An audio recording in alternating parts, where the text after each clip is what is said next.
by Ray Morphy, a nation with about 200 million people and 70% unemployment. Oregon underemployment, atrocious literacy rate and non-existent infrastructure has really no hope of survival, unless government immediately embarks on agriculture deliberately.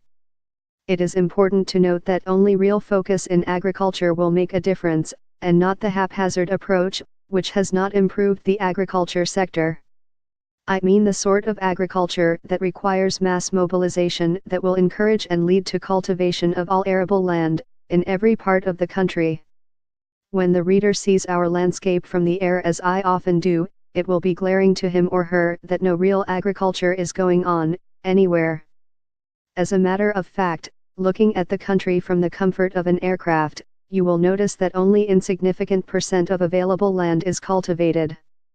It is estimated that 82 million hectares of Nigeria's total land area of about 91 million hectares were found to be arable. Of this, only 42% of the cultivable area was farmed. Even the small area that is farmed by old feeble people, who can barely scratch the land. Little wonder our agricultural output is one of the lowest in the entire world. Worse still is the fact that most of the young people are in the cities chasing after non-existent jobs. Farming is so unattractive that no self-respecting young man will be willing to waste his time in the agric sector. The economy of large-scale agricultural production and intensive cultivation favors Nigeria. Agriculture will feed our huge population and also earn us huge foreign exchange from the exportation of our surplus production. Thankfully, even now, the world recognizes our agricultural production.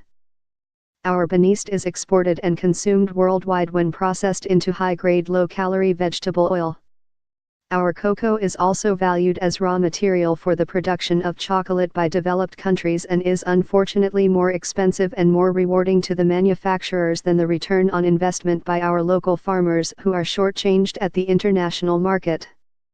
Unfair international trade is one of the reasons that we have dearth of investment in the sector, which brings to question what should be done to attract people to invest in the agriculture sector. What can we do with millions of uneducated and undereducated people? What can we do with millions of hectares of arable land? What can save our teeming population from hunger and starvation if not agriculture? Agriculture is our nation's salvation and solution. We simply cannot run away from agriculture.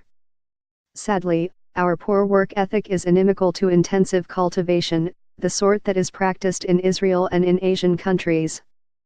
Moreover, many people have no real access to land, and those who have are mostly incapable of really farming and utilizing their land.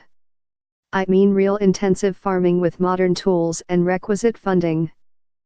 99% of Nigerian farming is done without tools and without funds.